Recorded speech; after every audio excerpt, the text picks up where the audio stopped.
Hello students, Payal here. आज हम नई एक्सरसाइज शुरू करने जा रहे हैं। एक्सरसाइज 4.8। इसका आज हम करेंगे question number 1। The speed of A boat in A still water is 8 kilometre per our. It can go 15 kilometre up stream and 22 kilometre down stream in 5 hours. Find the speed of the stream. देखिए, सबसे पहले तो आप ये समझिए इसमें कि stream की स्पीड, इसका क्या मतलब है। स्ट्रीम की स्पीड का मतलब है कि पानी के बहाव की जो गति है वो कितनी है। ठीक है, ये हमें बतानी है इसमें। और एक बोट है जो कि पानी में है और 8 किलोमीटर पर आवर की इसकी स्पीड है। बोट की जो स्पीड है वो 8 किलोमीटर पर आवर की है। और उसको अप स्ट्रीम, अगर वो 15 किलोमीटर अप स्ट्रीम में जाती है और 22 किलोमीटर डाउन स्ट्रीम में जाती है, तो दोनों दूरी को तय करने में उसको लग रहा है 5 घंटे लग रहे हैं उसको। ठीक है, तो डाउन स्ट्रीम और अप स्ट्रीम क्या होता है ये भी थोड़ा सा समझेंगे। कि अप स्ट्रीम का मतलब होता है कि जैसे पानी का जो बहाव है, जैसे कोई भी नदी होती है तो जैसे उसका बहाव होता है तो वो एक ही साइड बहती है नदी। तो वो जो जिस साइड बह रही है तो उसी साइड अगर बोट चल रही है तो उसको हम डाउन स्ट्रीम बोलेंगे, क्योंकि उस समय उसकी बोट की स्पीड भी तेज हो जाएगी और पानी के बहाव की वजह से उसकी स्पीड तेज हो जाएगी। लेकिन अगर वो डाउन अप स्ट्रीम में चल रही है, यानी कि पानी का बहाव जिस साइड है उस साइड नहीं चल रही है और बल्कि अपोजिट डायरेक्शन में चल रही है, यानी कि पानी का बहाव जिस तरफ है उस साइड बोट नहीं चल रही है, उसके उल्टी तरफ चल रही है, तो उसको हम बोलते हैं अप स्ट्रीम। ठीक है, तो सबसे पहले तो हम जो पानी के बहाव की जो वो है स्पीड है उसको लेट कर लेंगे। तो लिखेंगे यहाँ पर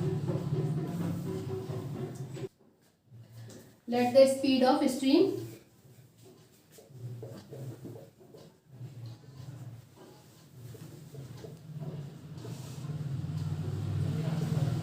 x किलोमीटर पर आवर।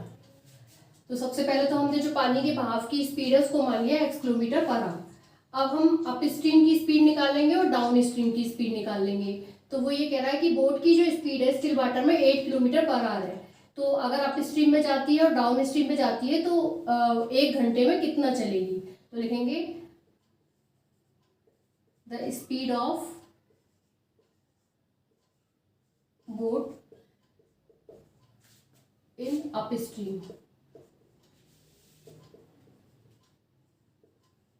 अगर वो अप स्ट्रीम की तरफ चलती है तो जो उसकी स्पीड हो जाएगी वो कितनी हो जाएगी, 8 माइनस एक्स। ठीक है, क्योंकि 8 किलोमीटर पर आवर के हिसाब से तो बोट चल रही है, लेकिन वो जो पानी का बहाव है वो x किलोमीटर पर आवर है, तो वो उल्टा चल रहा है तो ये माइनस में हो जाएगा। तो x minus 8 kilometre per hour. इसी तरह से अब डाउन स्ट्रीम की निकाल लेंगे। Speed of boat in down stream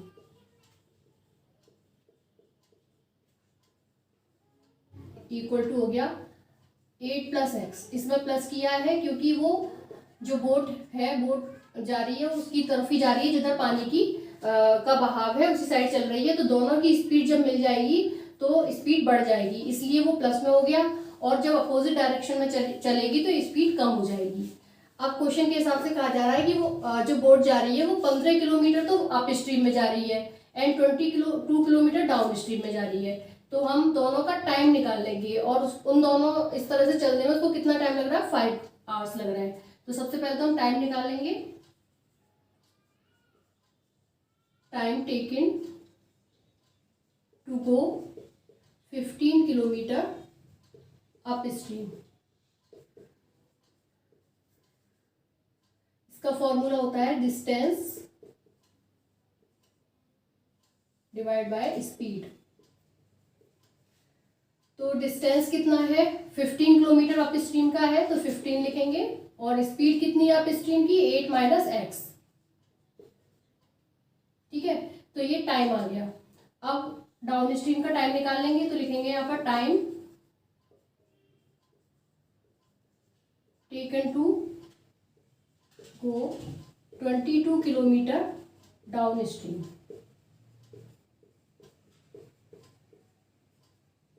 formula वही है, डिस्टेंस यहाँ पर कितना है, 22 किलोमीटर है, तो 22 किलोमीटर लिख दिया। और डाउन स्ट्रीम की जो स्पीड है वो कितनी है, 8 plus x.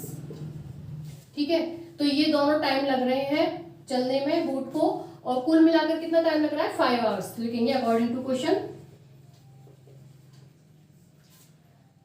15/8 minus x plus 22/8 plus x, यानी कि जाने और आने दोनों में 5 घंटे लग रहे हैं। तो जाने का और आने का दोनों का टाइम हमने ऐड कर दिया, कुल मिलाकर कितना टाइम लग रहा है 5 आवर्स। इसको हम सॉल्व करेंगे, एलसीएम ले लेंगे। 8 माइनस एक्स एक ब्रैकेट में, 8 प्लस एक्स दूसरे ब्रैकेट में। 8 माइनस एक्स से 8 माइनस एक्स कैंसिल हो गया। 15 का मल्टीप्लाई करेंगे 8 प्लस एक्स में तो क्या हो जाएगा 120 प्लस 15x। इसी तरह से x 8 प्लस एक्स से 8 प्लस एक्स कैंसिल हो गया। 22 का मल्टीप्लाई करेंगे 8 माइनस एक्स में 176 माइनस 22x इक्वल टू 5। अब इसमें हम क्या करेंगे 22x है यहाँ पर माइनस 20, यहाँ पर 15x है, यहाँ पर माइनस 22x है, तो ये हो गया माइनस 7x। ये दोनों ऐड किया तो ये हो जाएगा 296। इन दोनों का मल्टीप्लाई करेंगे या फिर ये हमारी आइडेंटिटी होती है a माइनस बी और a प्लस बी, उसको हम a square minus b square कहते हैं। तो 8 का स्क्वायर कितना हो गया 64 minus x square equal to 5। अब हम इसका क्रॉस मल्टीप्लाई कर लेंगे तो ये हो जाएगा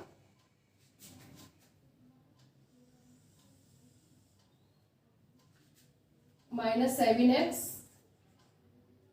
प्लस 296 इक्वल टू 5 का हम डिवाइड करेंगे 64 में मल्टीप्लाई तो ये हो जाएगा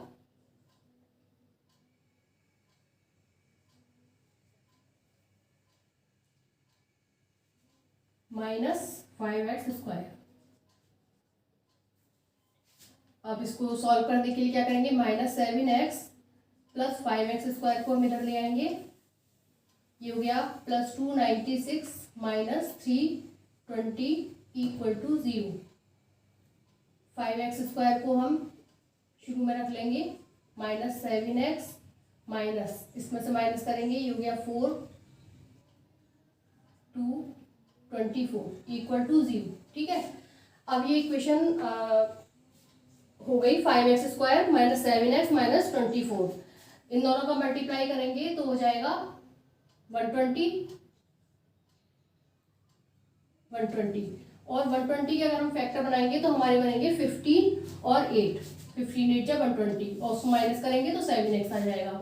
तो फैक्टर क्या हो गया 5x square minus 15x plus 8x minus 24 equal to 0। यहाँ से कॉमन आ गया 5x तो बचेगा x माइनस 3, ये आ गया 8 तो बचा x minus 3 is equal to 0। एक ब्रैकेट में आ गया x माइनस 3, दूसरे में आ गया 5x plus 8 is equal to 0। x की वैल्यूज आ गई 3 एंड माइनस 8/5। ठीक है, ये दोनों x की वैल्यूज आ गई, लेकिन माइनस में तो स्पीड नहीं हो सकती तो ये तो पॉसिबल नहीं है, तो यहाँ पर लिख देंगे हम नॉट पॉसिबल।